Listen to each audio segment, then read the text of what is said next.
একজন তরুণ, বয়স মাত্র 28, একটা চাকরি, একটা স্বপ্ন, আর অনেক কিছু পাওয়ার আগে সবকিছুই তার থেমে গেল। চাঁদপুরের শাহরাস্তিতে আজ সকালে পাওয়া গেছে জনতা ব্যাংকের এক কর্মকর্তার ঝুলন্ত মরদেহ। তার নাম রাকিব হাসান, বয়স 28 বছর। রাকিব ছিলেন সূচিপাড়া বাজার শাখার সিনিয়র অফিসার। তিনি ছিলেন ঢাকা বিশ্ববিদ্যালয়ের ডেভেলপমেন্ট স্টাডিজের মেধাবী ছাত্র। পরপর কয়েকটি বিসিএস পরীক্ষায় তিনি প্রিলি, রিটেন ও ভাইভাতে উত্তীর্ণ হয়েছিলেন।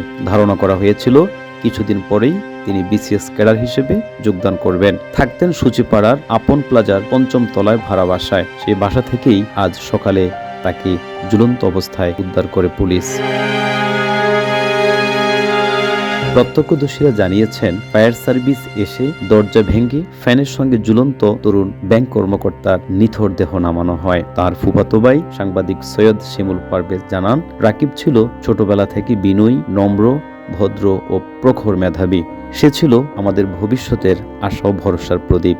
কিন্তু হঠাৎ ওর এভাবে চলে যাওয়া আমরা কেউই মানতে পারছি না। কেন এমন করলেন রাকিব? কি এমন যন্ত্রণা বুকের ভেতর জমেছিল তার, যা কাউকে তিনি না বলেই পৃথিবী থেকে বিদায় নিলেন? সেই প্রশ্নের উত্তর আজও হয়তো কেউ জানে না।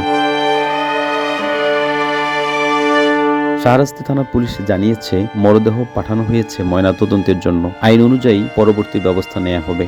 একটি প্রশ্নের জবাব আমাদের সবার অজানা। একজন তরুণ অল্প বয়সে এমন একটি সময় পৃথিবী থেকে চলে যাবেন কেন? এটা কি শুধুই আত্মহত্যা, নাকি এখানে কোনো হত্যাকাণ্ডের ঘটনাও থাকতে পারে? রাকিব আর নেই, কিন্তু তার গল্প থেকে আমরা অনেক কিছু শিখতে পারি। যে জীবন যত ব্যস্তই হোক, কারো পাশে দাঁড়ানোই হতে পারে তার বেঁচে থাকার একমাত্র কারণ। রাকিব হোসেন মিলন, নিউ নেশন, ঢাকা।